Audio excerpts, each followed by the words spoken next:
Welcome to Psych 5, Personal and Social Awareness. And today we are going to talk about adulthood. So this is a lecture for the fourth week, week 4. And I believe that you have read chapter 3 of our textbook. And today we are going to continue reviewing some topics, some knowledge in developmental psychology. So last week we have reviewed childhood, adolescence, and also some basic theories about developmental psychology, such as attachment theory and Erikson's psychosocial view of human development. So today we are going to talk about adulthood, and we are also going to talk about some related topics about adulthood. So let's start our lecture.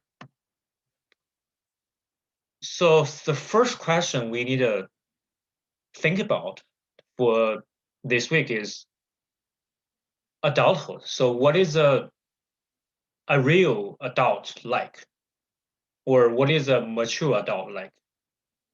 So when we talk about maturity, when we talk about growing up or growing up, so how do you tell somebody has grown up or not?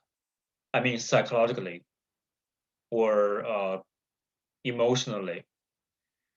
Of course, we can tell whether a person has grown up physically or not because we can tell from the appearance. But how do we tell whether a person has grown up, has become a adult? So we can tell this from one standard, that is maturity. How, to a degree, this person has been a mature adult. But the further question is, what is a mature adult like? So think about this question. You can think about any kind of features or characteristics that mature adults have, and then you can make notes, write down those characteristics and your thoughts, and you can pause the video right now and think about the question and take notes.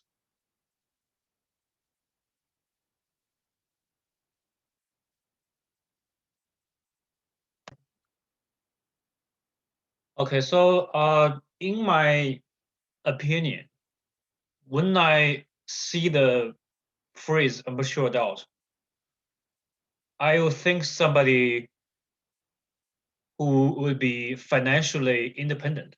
It means that this person can make a living and raise him or herself without any help from other people like parents or other friends or somebody else. So this person can support his or her own life independently without help. And also, this person can be responsible for what he or she has done. That means that this person can be responsible for his own or uh, her own life or his or her own things that they have done. And also, I would think that this mature adult is emotionally stable. So, in other words, this person would not lose the temper easily. This person can handle the some accidents or some unexpected events well. Especially, this person can manage his or her own emotions very well when uh, meeting this unexpected events or accidents. So these are the things that I think a mature adult would be like. I through the textbook, the authors gave a really interesting answer to this question: what is a mature adult like? They believe that having autonomy or being autonomous is the most critical characteristic of maturity of individuals. In other words, a most outstanding characteristic of a mature adult is that this person has autonomy. So in the next lecture, let's see what autonomy is. What does autonomy mean for people?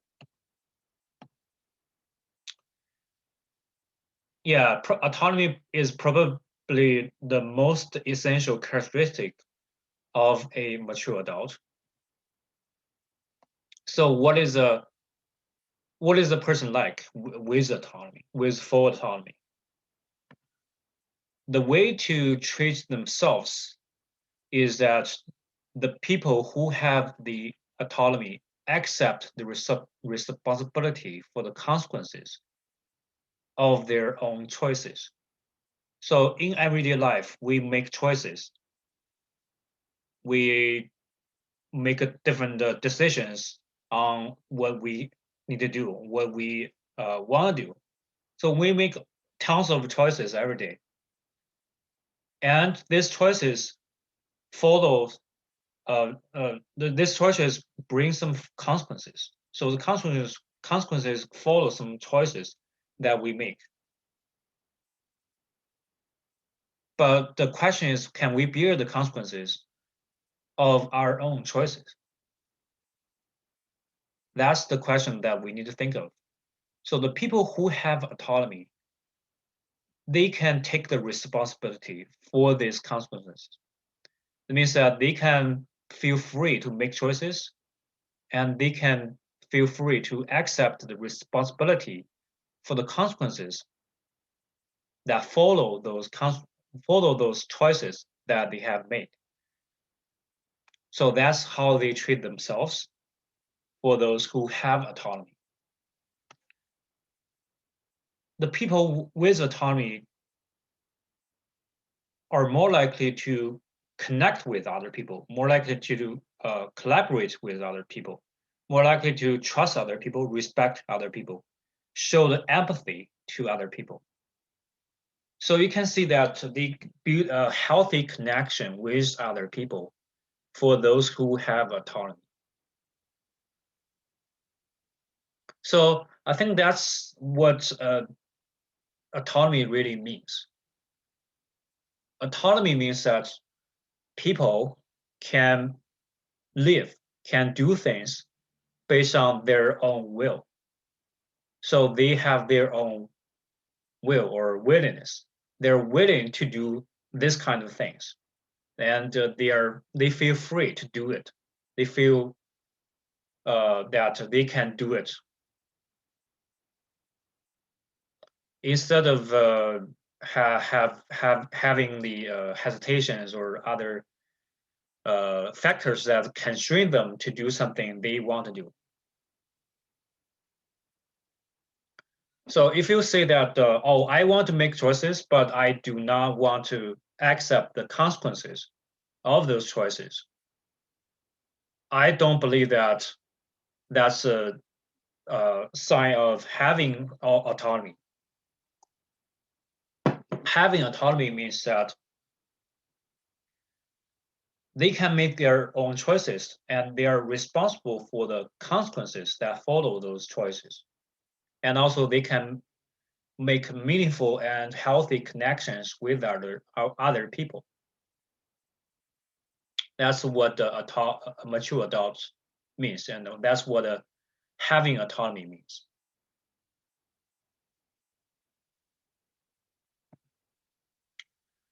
And also the textbook brings a particular view about human development. That's the self in context view.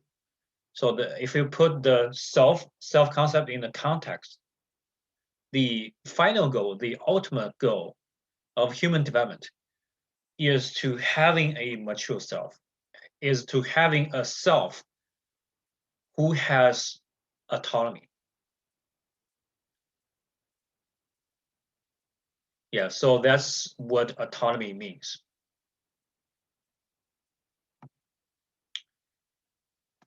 So next part, we can think about how to have autonomy, or we can think about in what situations we do not have autonomy. In what situation we cannot be responsible for our own choices, consequences. So there's one thing we need to know about, that is life script. So life script is just like the scripts of our life, but those scripts of life influence our values and beliefs. So for any movies or TV episodes, there is a script, right?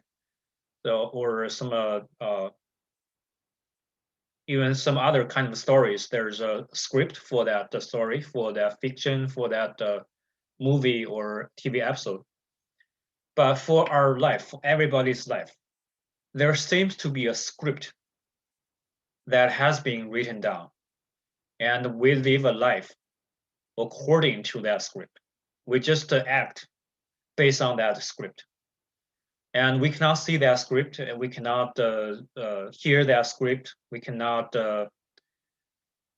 smell that script, but it seems like there is a script hidden in our mind that we must act based on that script.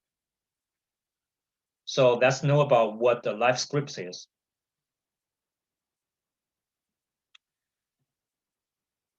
So when we grow up, so at first time we're just newborns without any knowledge or thoughts or emotions. But after we are born, when we grow up, we can learn some values, beliefs, and even behavior patterns or emotional patterns. So emotional patterns can be something like how we react to some kind of events. Something like when we feel, how do we react? We cry, we are sad. So that's something that we learn. So those patterns, emotional patterns, are something that we learn when we grow up. So we do not necessarily react to failures with sadness or crying, but we learn to have those emotions when we meet failure. So those are emotional patterns. And also there are some behavioral patterns. Something like uh, we satisfy ourselves as quickly as possible. We satisfy ourselves with as much as possible, no matter what.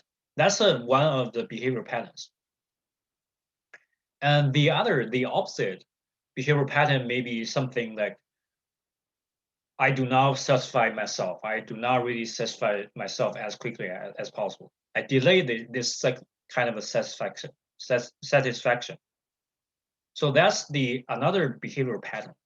So for all those patterns or behaviors, we learn from other people or from the experiences when we grow up.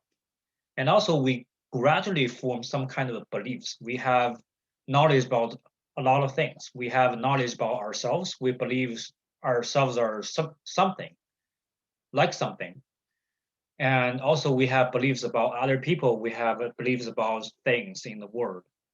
We have beliefs about technology, society, and so forth. And also we have values. So one of the examples for values is that we should be honest. We should not tell lies to other people. So that's one of the values. So when we grow, we have all those values and beliefs and behavior patterns, emotional patterns. So sometimes we take those beliefs, values, and patterns from parents, because the parents are those who influence us the most.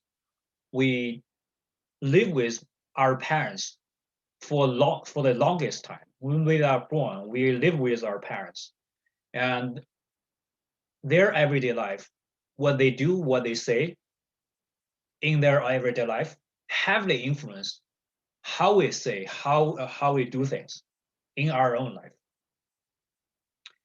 And this process is called internalization. It means that we can internalize something that is outside into ourself. So at the beginning, our self is just empty.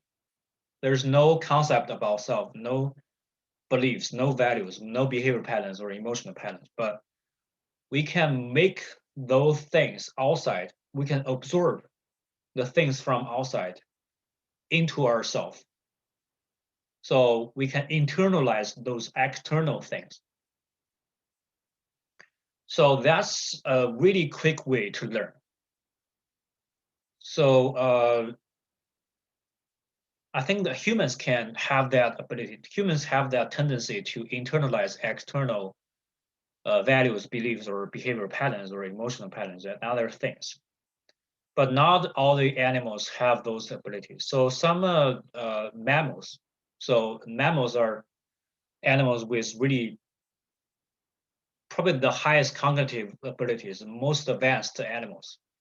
Mammals have the ability to internalize those values and beliefs and behavior patterns. But humans are the most advanced one of them. So we can easily internalize the values and beliefs and patterns from our parents or from other people that we can meet.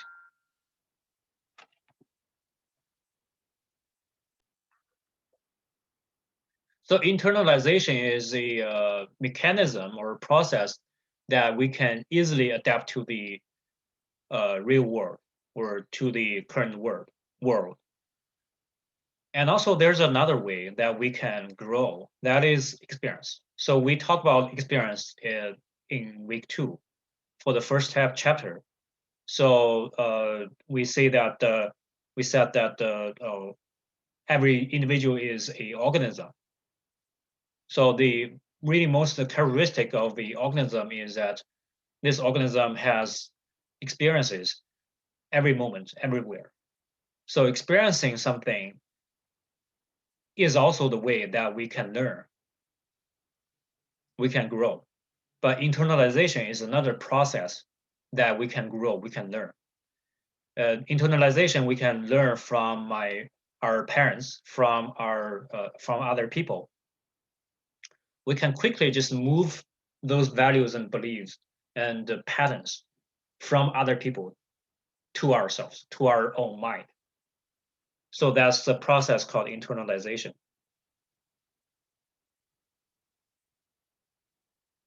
But there can be a side effect of internalization. So it seems like some values, some beliefs are like injected or introjected into children's self-concepts. How do we know that? Because some values are not consistent or congruent with children's self-concepts. So in children's minds or in our minds, some kind of values are conflicting with our own self-concepts. So they are not hanging out together very well. They do not get along each other very well. So they are often have conflicts.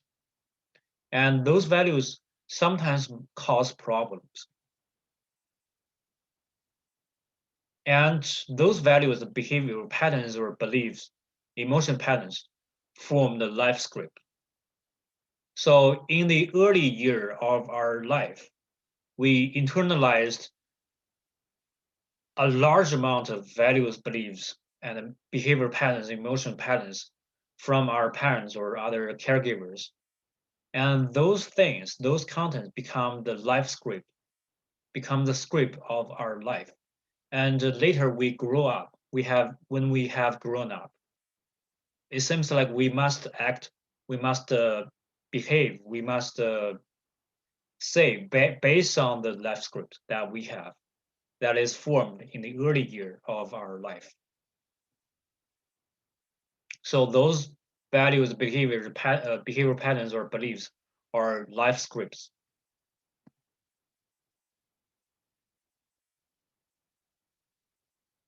Yeah, life scripts can come from the parents. The parents educate us to behave in a certain way, to act in a certain way, to talk in a certain way. And also we learn from the culture. So we are living in a particular culture. For example, we see each other. When we see each other, we say, how are you? Or how are you doing? Or how's it going? Right? So we ask for the other's situation. So we ask questions and then they respond. That's the culture. Probably in some other cultures, they don't ask those questions. They just meet and talk about things that they want to talk about. But in our particular culture, we say "How are you?" or something like that when we meet each other. And the life scripts, and also from ourselves, from our the decisions that we made in the early years. And also, life scripts are really essential for us. They become the part of our identity. They become part of who we are. For example, being honest is a value. It can be our life script. So it guides us to how to talk to other people. So when we have a value that we are honest, we must be honest, so that we do not tell lies to other people.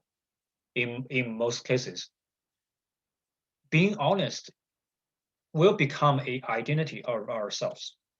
So if I ask you how to describe yourself, you may say, "Oh, I'm an honest person." So that life script becomes your identity, one part of your identity. And also, those life scripts are incorporated into our self-concepts. So that life scripts help us to know who we are. So life concepts are something that about ourselves. In self-concepts, there are all kinds of knowledge and values and beliefs about ourselves. So self-concepts are really important for everyone. So those life scripts that we learn, that we get from our early years, are are part of our concept. So they are deeply incorporated into our self-concept. And the life script tell us who we are and how we behave.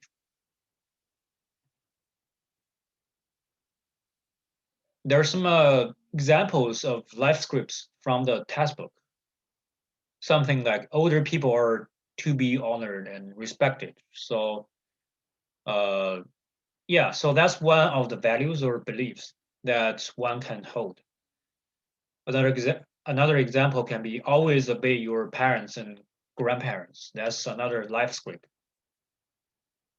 And there's another one, the father is the head of the family. That's also a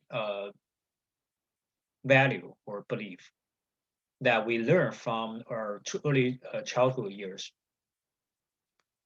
So the father is the head of family. That one may be from parents. That one is maybe from the society or from the culture. So we can see that when we grow up, we are heavily influenced by our parents or by the culture that we are living in, by the society we are living in.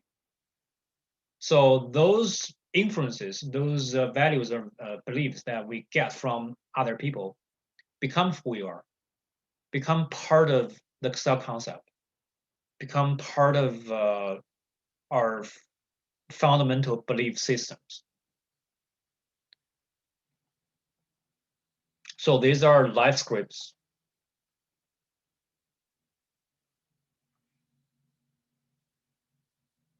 The question that I have for you right now is, what kind of life scripts do you have in your mind? So what are some beliefs and values that you are told from parents or other family members? So those life scripts must come from somewhere, from your family members or from parents. And you can talk about the life script that you have. to yourself, or to another person that you can't find right now. So you can think about, oh, what kind of life scripts that you have. Oh, those life scripts may come from your parents, or may come from other people in your family. You can talk about this life scripts, and you can talk about this to another person. You can pause the video right now and answer this question.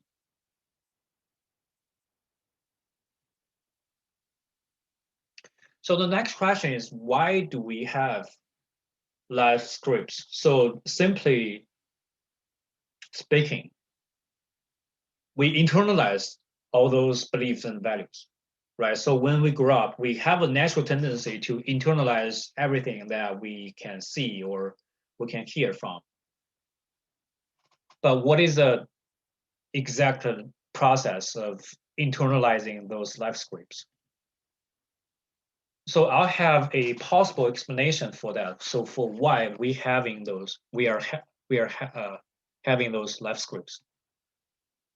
So when we are children, we hope to receive love from caregivers or parents, and we hope to receive the acceptance of parents at any moment. So at every moment, we want to get love and acceptance from our parents or anybody who can take care of us.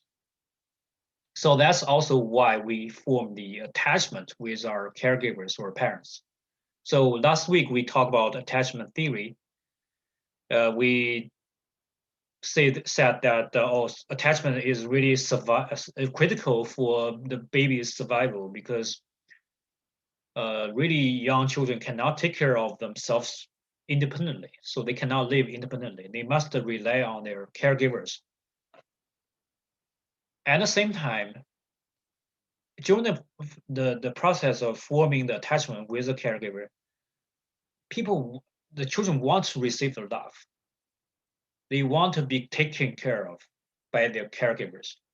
They want to get the love and acceptance. But sometimes, or even most of the time, parents cannot finish that task very well. It means that the parents oftentimes give love and acceptance conditional on how children behave and what children are like. Sometimes we, as adults, we cannot just give love without any conditions.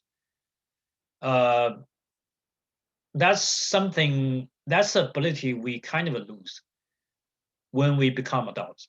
So if oftentimes adults love something with conditions, it means that if this person or this animal or this thing behave like this, I love him or her or it. If this thing or a person or animal does not behave like this, does not behave the way that I like, I will not love this person, animal, or thing. So that's what it means by loving with conditions, or loving conditionally on how they behave. And another example is, if this child looks ugly.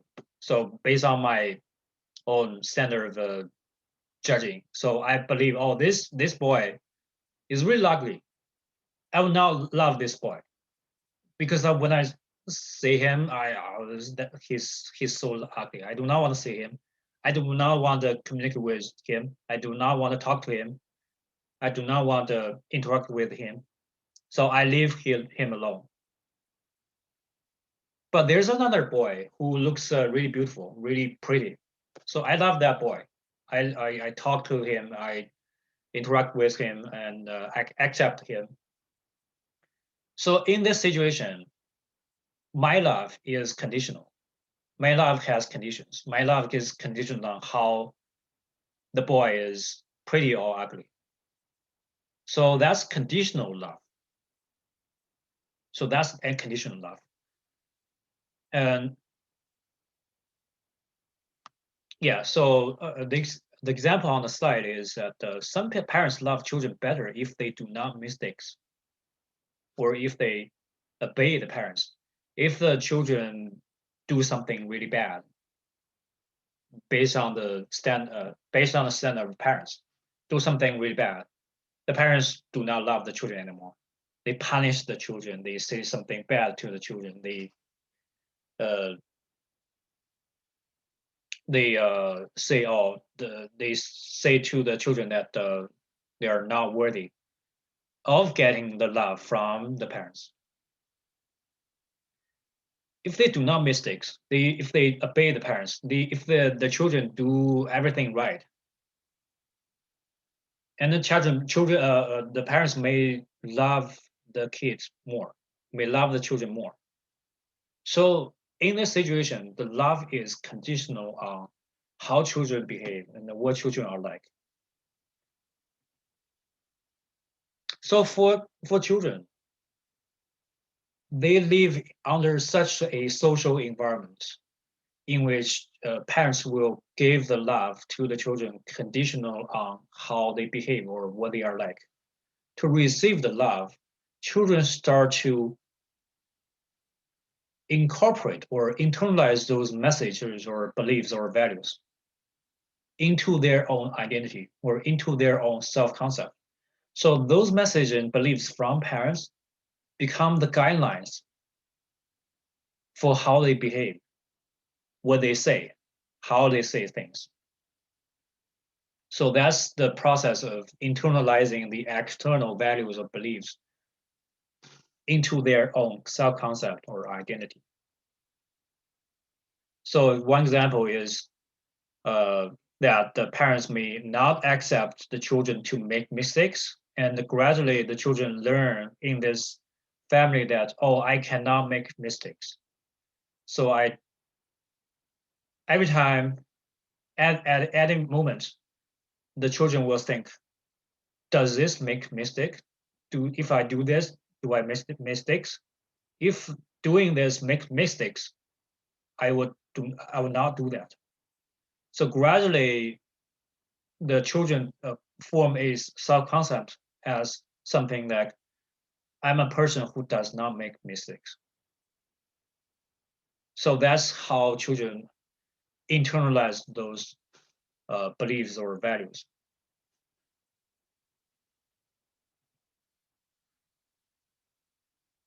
However, sometimes the values and beliefs that they internalize or incorporate from the parents are conflicting with the children's own experiences. So please notice that the children get knowledge or beliefs from two sources.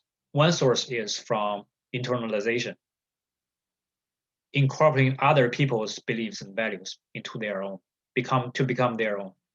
And the second source is their direct experience. So they also have their own experiences, direct experiences, because they are also interacting with the environment all the time. Sometimes the things from the two sources are conflicting each other. They cannot get along well in their own mind. For example, one example is one of the really direct experiences is that no matter how hard they try, they still make mistakes. So that's the experience that we all have. So no matter how hard we try, we still make mistakes. We cannot be perfect. Perfection is not existing. It's not possible. So no matter how hard we try, we cannot be perfect. We cannot be some person who does not make mistakes. We always make mistakes, no matter how hard we try. So that's the direct experience we will get from life. But sometimes we have the belief that I'm a person who does not make mistakes. So if you analyze the two belief or two statements, you can see they are conflicting with each other, right? So on the other side is one side is do not make mistakes. On the other side is still making mistakes, no matter what. So this is a typical example that the children's direct experience conflicting with the values and beliefs that they internalize from their parents or other caregivers.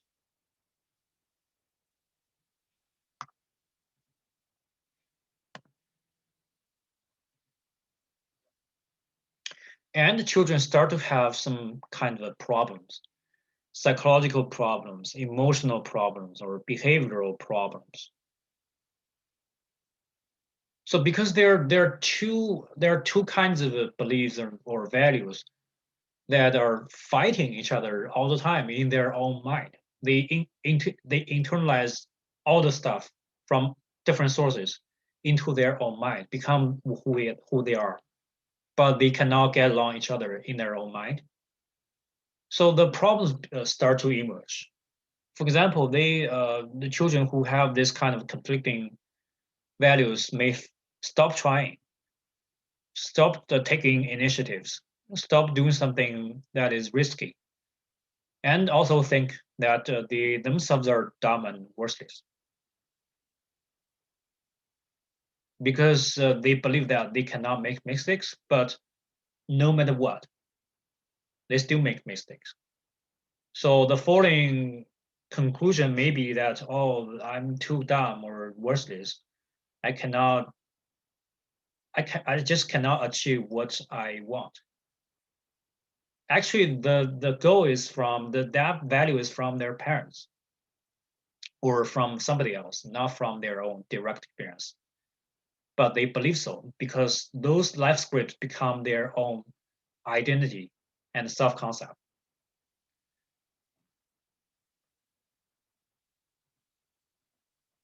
And also there's another concept that appears in our lecture, that is injunction.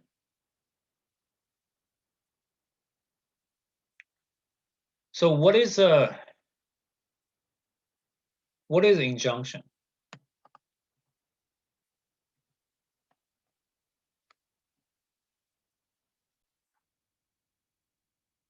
So the injunction means that the messages or beliefs that we get from our parents or from other people.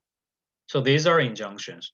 So injunctions are inside our mind and they are from external sources. So pretty much like a life script, but life script can include a lot of things, and the life script can include injunctions, different injunctions. Every one of us has a life script, and there are tons of injunctions in this life script. Here are some example injunctions, such as don't make mistakes. So that's maybe the message that we get from our parents. So do not make mistakes, otherwise you'll be screwed or you'll get punished or what else. And the second one, don't be. So probably that's the more serious one. So it means that do not become what you are.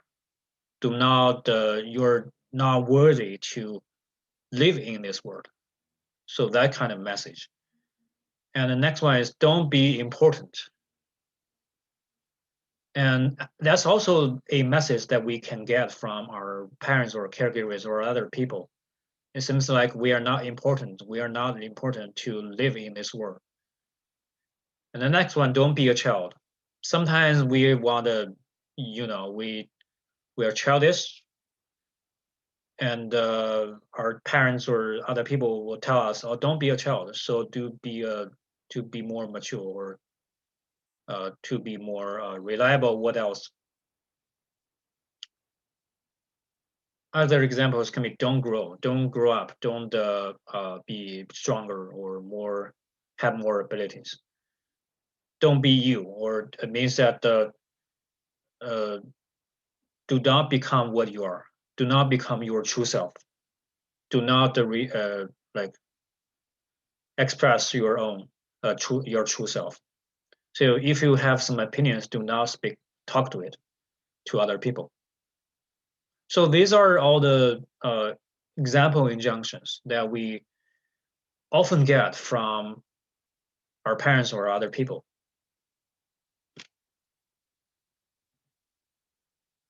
So you can see that those injunctions or left scripts may be problematic. Those injunctions are deeply rooted in our mind, in our self-concepts and identity. Those injunctions become who we are, and we cannot easily get rid of them. And sometimes those injunctions cause the problems because those injunctions are conflicting with our experiences or conflicting with our true self. In our true self, we might make mistakes. We want to be important. Sometimes we want to be a child. We do not want to grow up. Sometimes we want to grow up. Sometimes we just want to be our true self, express our true feelings, talk about our true opinions to other people. That's what we want. That's what we can have. That's we get from our direct experience. So in our direct experience, we want to be our true self.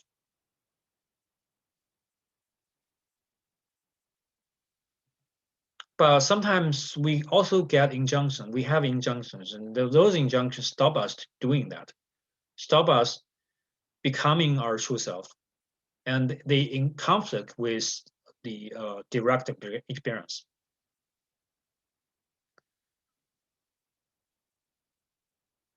So that's why we do not have a high degree of autonomy.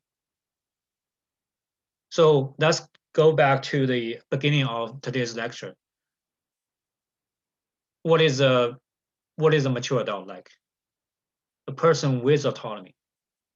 So being autonomous means that, in other words, it means that they can be what they want to be like. They can express their true selves. They can become what they want to become.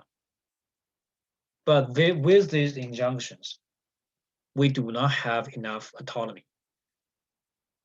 We cannot be the true self sometimes with these injunctions. So those injunctions and left scripts sometimes stop us having autonomy. So how to deal with that? How to solve this problem? How to resolve the negative consequences from those problematic injunctions? There are some ways. There are I can introduce two ways to deal with injunctions in today's lecture. So the first way to deal with that is a particular cognitive therapy. So I believe that from Psych 1, we all have a basic knowledge or brief knowledge about clinical psychology or different kinds of therapies. There are behavioral therapies and there are cognitive therapies. And this therapy is called a rational emotive behavior therapy, or REBT. It's it's a combination of behavioral therapy and cognitive therapy.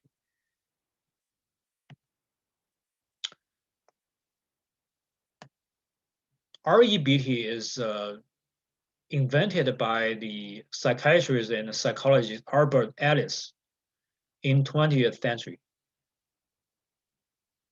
So the picture on the right is a photo of Albert Ellis. So he's a really great psychologist because he invented this rational emotive behavior therapy that might create huge changes, huge improvements in people's lives. So here's some premises of this therapy or assumption. So this therapy has assumption. The assumption is that the reason for why people have emotional or behavioral problems is that they have the inaccurate or irrational beliefs in childhood. So from the childhood, in childhood, when children are growing up, they may internalize or form some kind of beliefs or messages or values that are not accurate, that are not rational. Rational means that it is consistent with logic. Irrational means that those beliefs are not consistent with the logic, not consistent with the common sense. So some beliefs are not accurate. They are not consistent with the reality. So the beliefs are based on imagination or some wrong ideas. So these beliefs, they are irrational, they are not accurate, they are disturbing our minds, disturbing some people's minds in adulthood. So that's why those adults have emotional and behavioral problems. Here's a specific pattern for how it happens. So Albert Ellis divided the whole process into 3 basic steps. It's called ABC. So step A, some kind of event occurs in the childhood. And there's an example, Sally. Sally's parents abandoned her as a child. So when Sally was a child, her parents abandoned her, did not raise her anymore. And that's the event. That's what happened to Sally in the early years. And the next step, step B, Sally has some kind of explanation of that event. A belief is formed about the event. So Sally is like thinking, oh, why I was abandoned. Sally believes that that is her responsibility to be abandoned or being abandoned. Sally believes that why parents abandon her because she herself is not good enough or she did something wrong, so her parents abandoned her. So that's her belief. That is a explanation of that event. And the second step, the third step, step C, the belief brings some kind of emotional consequences that cause problems. Sally feels depressed and worthless. Sally believes that she shouldn't exist in those world, that she shouldn't be born because she's somebody who needs to be abandoned. She's worth is gone because her parents abandoned her because of her she is worthless. So that she feels really sad and depressed. So that's the emotional consequences that follow the belief about the event. So that's how problems, emotional or behavioral problems occur from the beginning to the end. And they can be divided, the whole process can be divided into 3 steps, ABC. A is the event, B is the explanation or idea or belief, C is a consequence.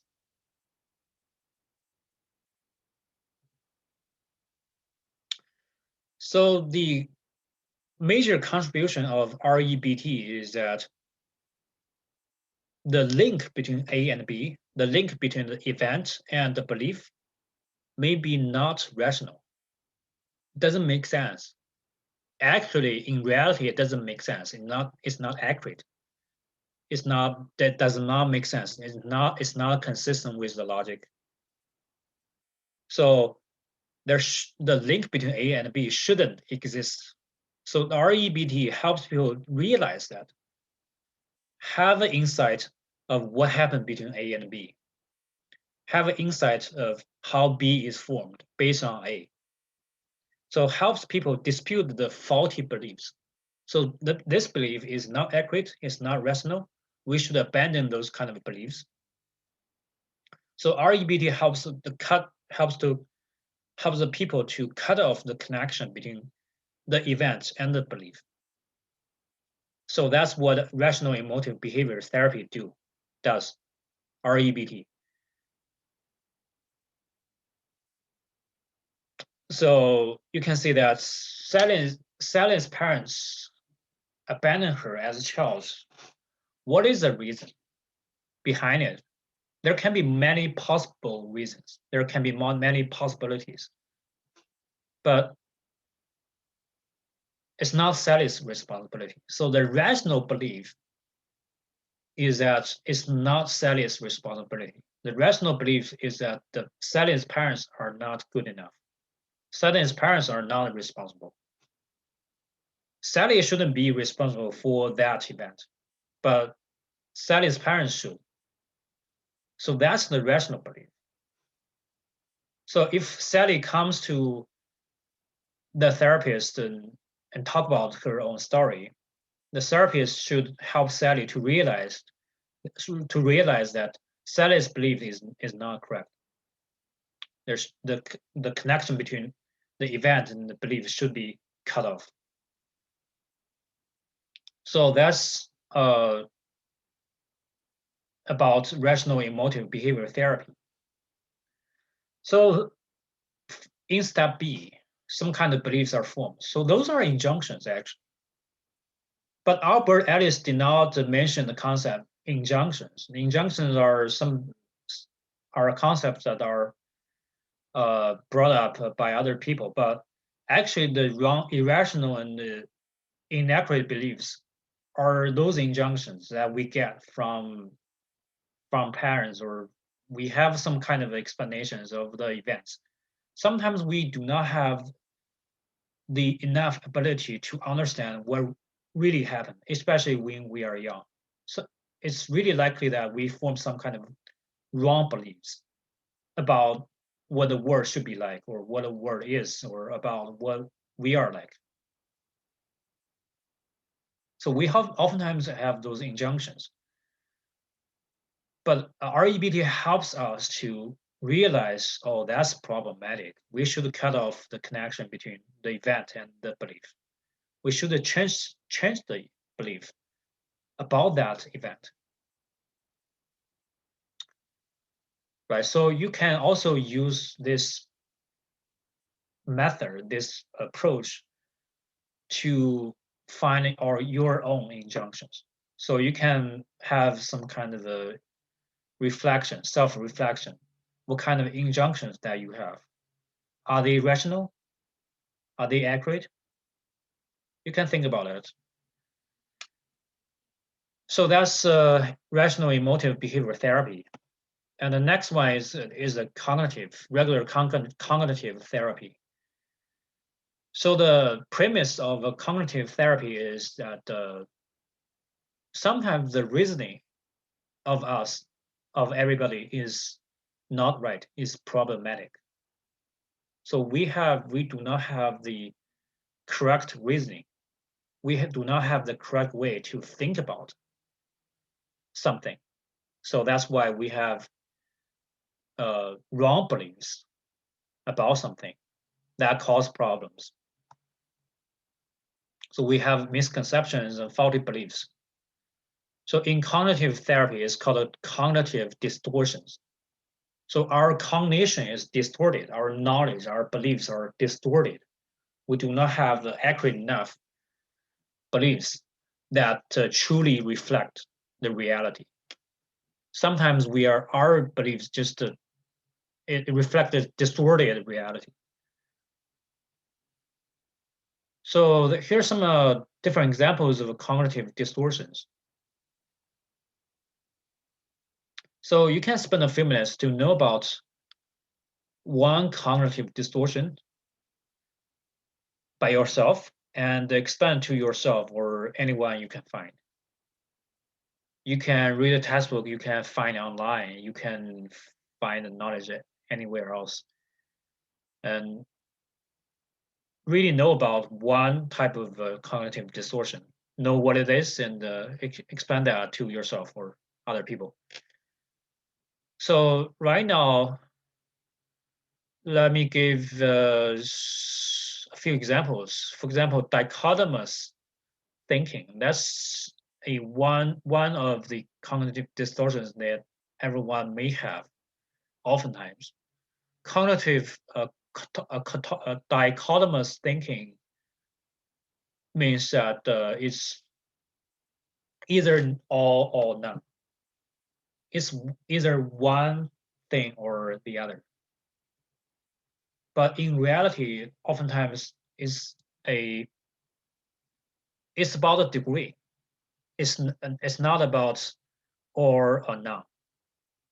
So it seems like in dichotomous thinking style, there's only one and zero. It's either 0% or 100%. But in reality, oftentimes there's 50%, there's 70%, there's 30%, there's even like 200%. There's a spectrum. On this spectrum, there's different kinds of degrees. But in dichotomous thinking, it's either 0 or 100%. For example, if I take a test and get a D, how do I explain that? If I fall into this cognitive distortion of dichotomous thinking, I will say, oh, I failed the test because it does not meet my expectation. I expect to get A, but I get D, so I fail. What if next time I get A, I will think, oh, I succeed. I'm successful in this time. But it's not about total failure or total success. It's about a degree. If I get D, I can see that I succeed to some degree because I still get D. I still like get the 70% right. I do not fail totally. So there's a lot of rooms for the explanation, but it's not the case that it's either this or that. So that's the example of dichotomous thinking. Another example that I can give is overgeneralization. Sometimes we apply a specific example to get the conclusions. We use one specific example to get a conclusion and use this conclusion to other places, to apply to other places. For example, if I get F for this test, I may get a conclusion that I'm dumb, I'm not smart, I'm a person who failed the tests. So that's the conclusion that I can get from this specific example. And I use this example, this conclusion to other cases. I will think that I will fail all the time. I'll get AF for all other tests. So this example of overgeneralization. So from every time, for this time, I get the F. It's just a concrete event. It does not explain too much. But I overgeneralize it. I apply the result from that event to all other events, to all other possible events. That's overgeneralization. And another example is personalization. So what does that mean? It means that for some kind of external events, I myself am responsible for that, for those external events. For example, Sally met me today, and Sally was rude to me. Sally was angry at me. So I will think that that's my responsibility. That's my fault to make her angry or make her rude to me. Is it reasonable?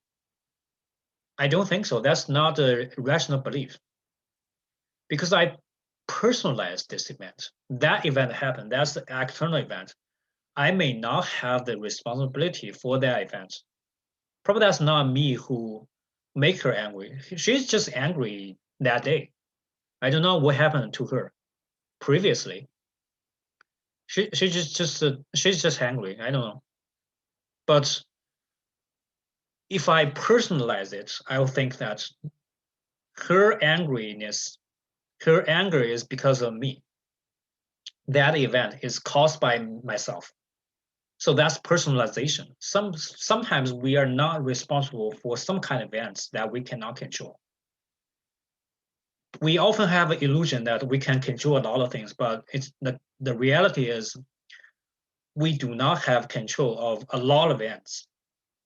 For those events who happen, we do not have the responsibility. We are not. It's not necessary for us to personalize them. So there are other examples as well. So those you can see that those examples are all about cognitive distortions, all about the wrong beliefs or irrational beliefs. So this behavior, like thinking styles, so these distortions are sometimes really powerful to control our minds. Sometimes we just automatically fall into this cognitive distortion thinking style. We just think that way. We just oftentimes we have dichotomous thinking. Sometimes we overgeneralize. Sometimes we are anxious, really anxious about ourselves or about the other people because we we draw the conclusion from just some really random events and apply this conclusion to other events. So that's drive us so anxious. Sometimes we think that well, we are responsible for many events, but we are not. So these are all the faulty beliefs or wrong beliefs that we can have because of all these cognitive distortions that we may have. We may not have we might not have the right way of thinking. We oftentimes have these wrong ways of thinking. So those wrong ways of thinking make us to have emotional or behavioral problems. So also those wrong ways of thinking make us have those injunctions. So far we talk about cognitive therapy. We talk about rational emotive behavior therapy. So these are two ways. At least it's not exhaustive. So there are at least two ways that help us overcome the negative influences from injunctions.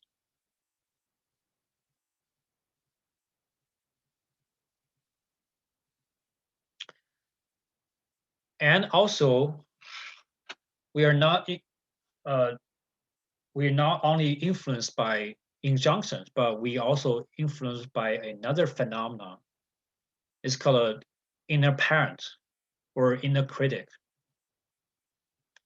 So what are they? Inner parent come from the phenomenon that sometimes we have the attitudes and beliefs about ourselves or other people. So those attitudes and beliefs are from parents because we internalize all those beliefs, emotional patterns, values from our parents. And when we grow up, uh, we do not live with our parents anymore.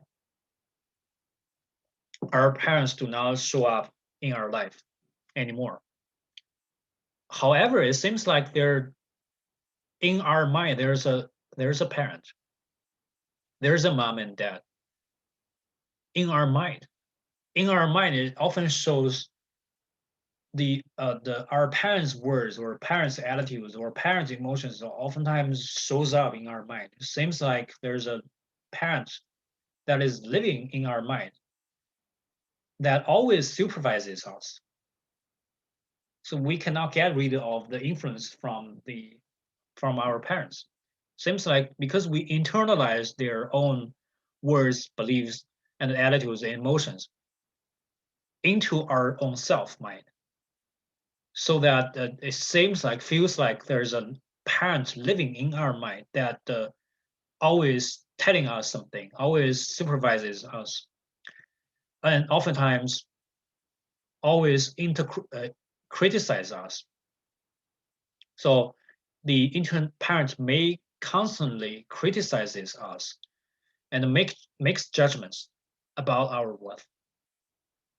Well, whatever we do, whatever we say, this inner parent is always working on criticizing us and judging us and so forth.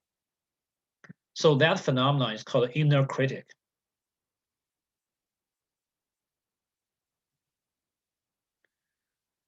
There are some negative consequences of an inner critic.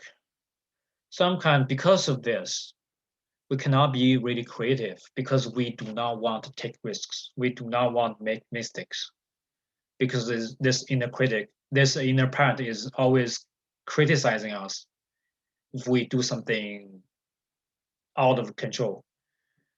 Yeah, we do not want to be creative. We do not want to be. We do not want to take risks.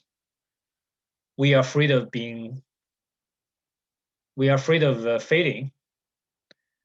We are afraid of look foolish. We have no fun because having fun means doing something out of the track, doing something with risks or doing something that may fail. And also we are vulnerable to others' judgments because if others judge us, it seems like this inner parent is talking again. You know, the feeling is like this inner parent's words and other people's words are emerging. It seems like, oh, we are just like this. We are just foolish. We are just worthless. Something like that. I don't know if you have that feeling or not. If you have that feeling, you understand this quickly. If you do not have that feeling, you are lucky. You do not have the inner critic or inner parent living in your mind. Uh, yeah. So it's like negative consequence, negative influence from the internalization process from our parents or other people who take care of us in the early years. So how to overcome injunctions or inner critic, inner parents? How to overcome this? The solution is being mindful. It's a state of mind. It's called mindful or mindfulness. So you may heard of this concept before, you may not, but it's okay. Uh, what is being mindful? What is mindfulness? It's a first of all, it's a situation or it's a state of our minds. So when we are mindful, we are aware of stimuli from external environment or from internal environment in the present moment. So the key point is in the present moment, we are living in the present moment. We get all the information, get all the stimuli from the environment or from ourselves without judging. So there's no judgment. We do not judge those stimuli or information. We just accept them as they are. We do not distort them. We do not ignore them. We just accept all the information in the present moment. For example, if I make mistakes, I just get that information from my experience and from the reality from the environment. I do not judge this. I do not distort it. If I fail, I fail. That's it. I do not say, okay, so I do not fail. I still succeed. I because of this, and that, and that's not real. Something like that. I do not either ignore it. Sometimes people fail, they ignore it. They pretend these events never happened. When they succeed, those success exist, but when they fail, those failure do not exist. That's ignored. So when we are mindful, we do not ignore any information. We do not distort any information. We just act them as they are. We are living in the present moment.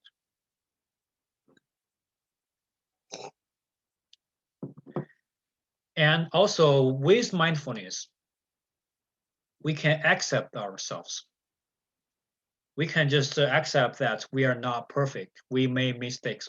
We may fail. We are sometimes not good enough. Sometimes are not moral enough. Sometimes we are just childish. Sometimes we do not want to be that good.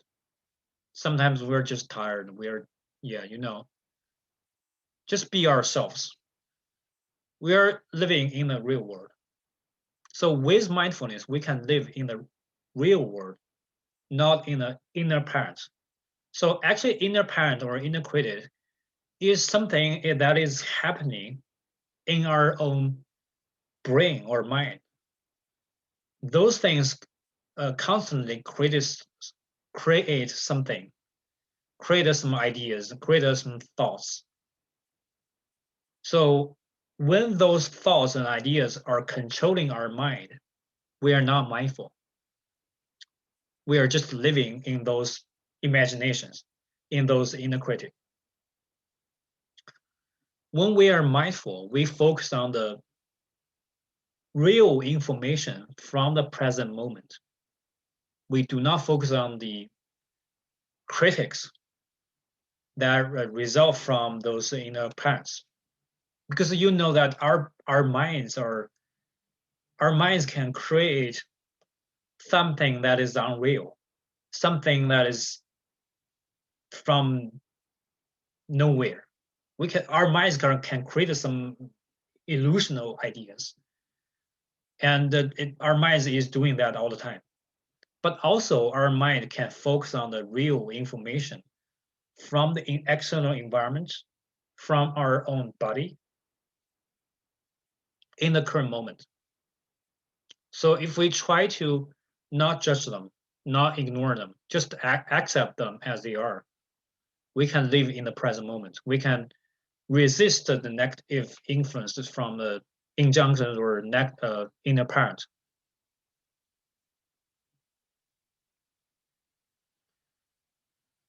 Yeah, so the outcomes of mindfulness can be that we can accept ourselves, we can forgive ourselves. Sometimes we cannot forgive ourselves because our inner parent is always talking something bad to us, always judging us, so that we cannot accept them ourselves. It seems that that's true, but with mindfulness, sometimes we can accept ourselves. We can forgive ourselves if we cannot meet the expectations of our inner parent. And we will talk about this mindfulness in detail in chapter 5. Yeah, we will talk about it again. Okay, so that's all the stuff about autonomy, inner parent, or injunctions, life scripts. And right now we can talk about adulthood. So we said that we'll go over the stuff about adulthood. But yeah, right now we can do that. So there are 3 stages of adulthood. There's early adulthood from 19 or 18 years old to 35 or 34 years old. There's a middle adulthood from 35 years old to about 65 or 60 years old. And the third stage of adulthood is late adulthood from 65 years old to the end of life. So in early adulthood, roughly from 21 or 18 years old to 34 years old.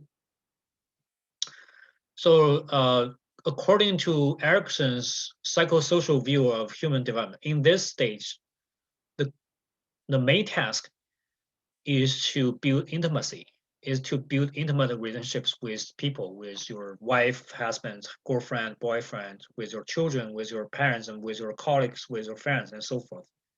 So the cross struggle is intimacy versus isolation.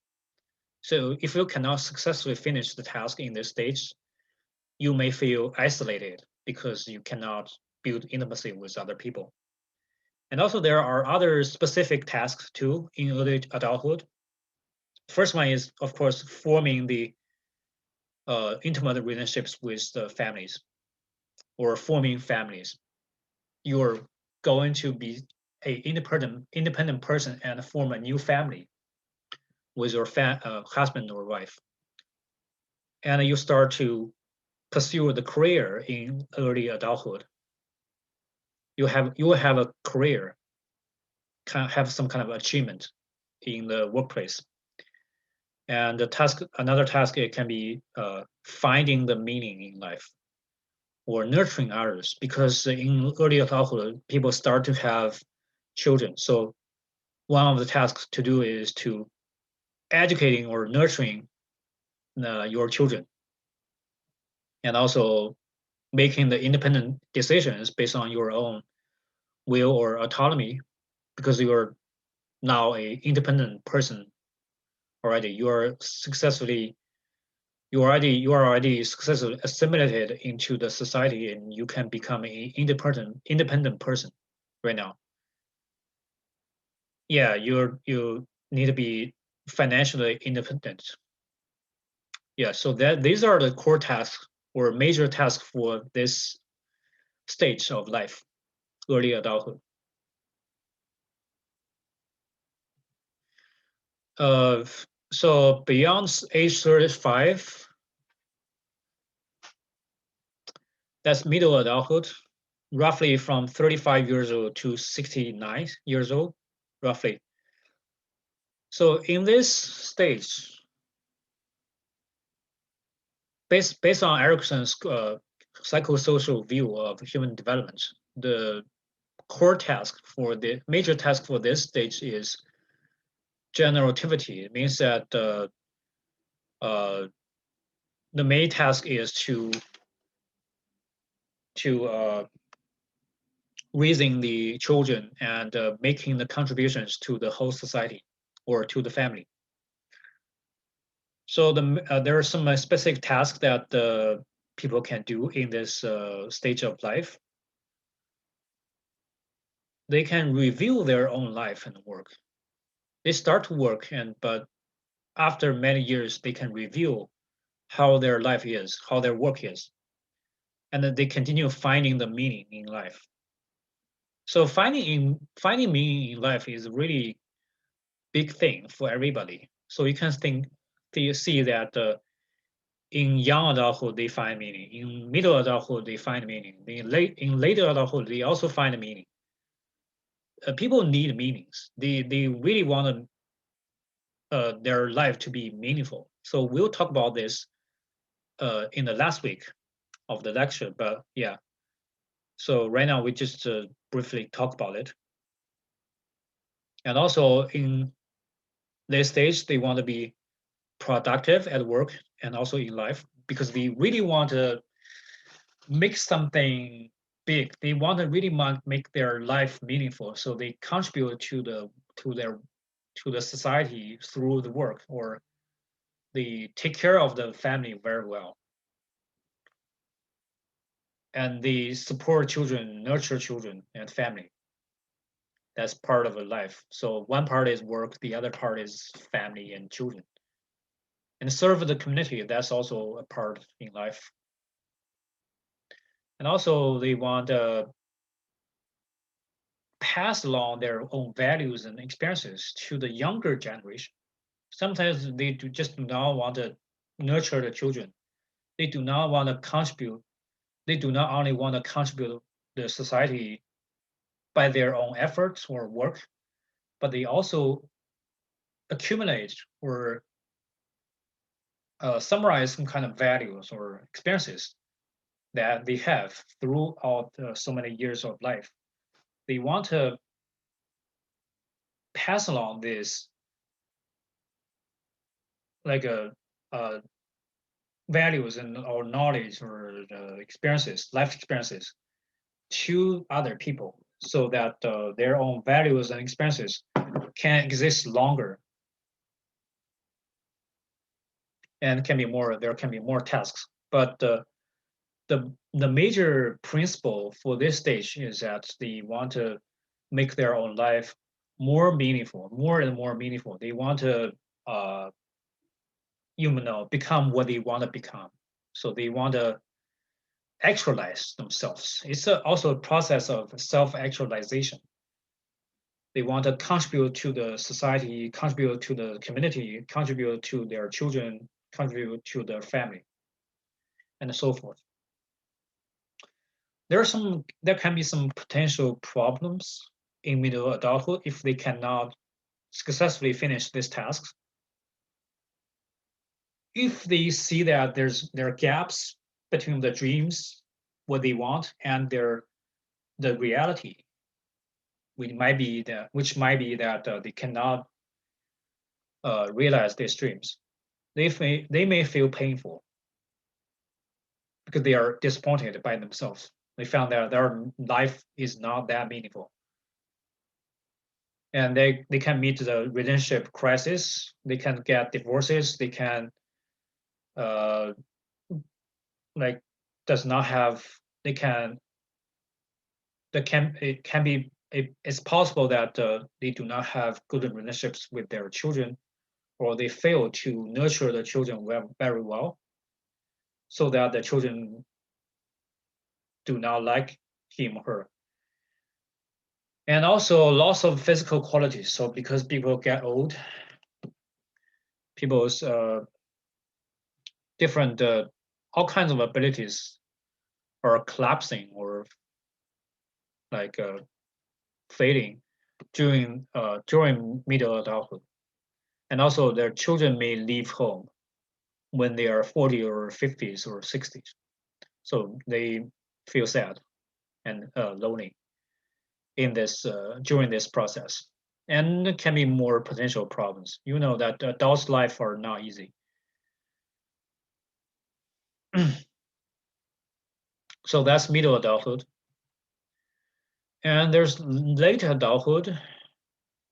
Okay, the textbook divided the the adulthood into three parts. So middle adulthood is from 35 to 69. Okay. So the late adulthood is from age 70 to the end of the life. Yeah, probably that's yeah. I think it's 65, but authors of the textbook think that 70 is a boundary. So in this stage, they want to the major theme of this stage is that they want to review their own life and make sense of their own life. So it's not about actually doing it to contribute to the society or family. It's more about reviewing. It's more about thinking and making sense, something like that. The core struggle for this stage is integrity versus despair. The task to do is called is to achieve the ego integrity. So ego integrity means that their ego, their self is harmonious. Uh, there's no conflicts in their ego or in their self-concept. So to achieve ego integrity, when they achieve ego integrity, they almost do not have regrets. They believe that their own entire life is productive and meaningful, worthwhile life. So they want to have this. They want to have ego integrity. They want to believe that their life is meaningful and productive. And also, in this stage, they can find new meaning in life. They may get retired, their children left home, and they will have a new life without the formal life work or without the children living with them. They may find something else to do, and they find a new meaning in life.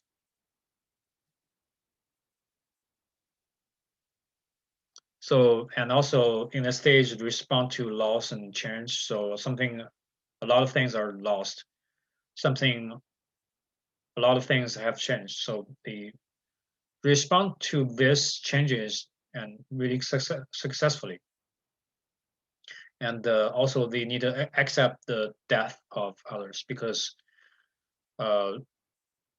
in this stage, a lot of friends, colleagues, and parents have passed away, and they need to respond to this, and accept this fact.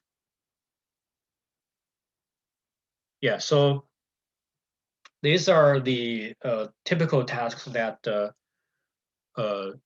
later the people who are in the late adulthood need to finish. So there can be some potential problems. They may feel hopeless. They may feel guilty. They may afraid of death. That's not really regular problems that they need to face. Okay, so that's about late adulthood. So right now we review the three stages of adulthood. There's early adulthood, there's middle adulthood, and there's late adulthood. So that's the end of the lecture for this week. So here are some key points that you need to know about for this week. First of all, autonomy. What is autonomy? What does it mean to people? Life scripts, injunction. And there are two ways to overcome injunctions. Rational emotive behavioral therapy. There's cognitive therapy. And also there's inner parent. And mindfulness is a way to resist the inner parent. And also there are three stages of adulthood. Okay, so let's go talk about the assignment for this week. Okay, so for this week, we need to finish Journal 3. So Journal 3 is about today's lecture. So in the class, we have known that there are some injunctions that ask you to not do something. So there are some don't injunctions. And also there is a list of do injunctions. So those are injunctions that ask you must do something, must do something. So there are some do injunctions such as you can see be perfect,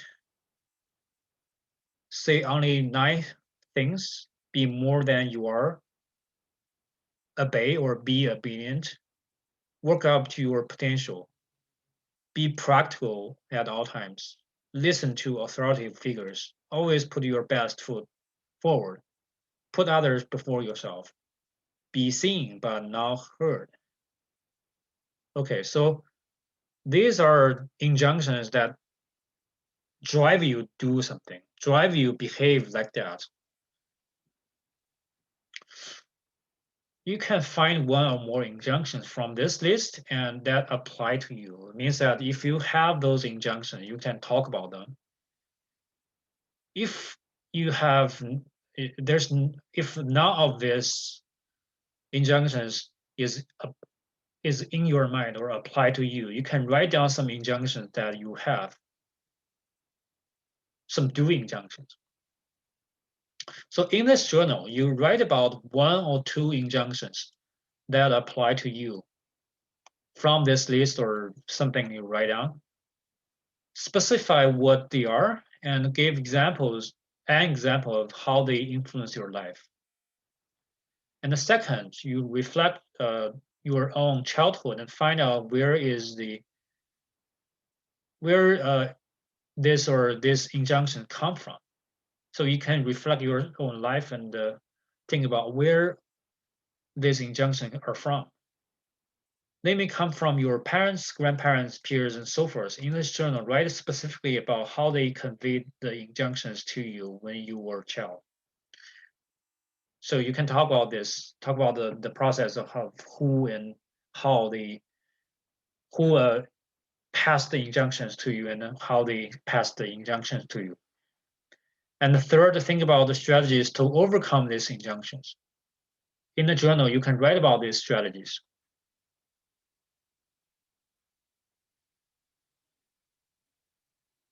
So there are 3 parts in the journal. First part is talk about the injunction or injunctions, 1 or 2 injunctions. Second, find out the sources of these injunctions. Third, come up with some strategies that you may have to overcome the injunctions. So it's due on February 28th. Yeah, the last day of February. And you can see, talk about injunctions is 4 points. Talk about the source of injunction is 4 points. Talk about the strategies to overcome injunctions is 4 points.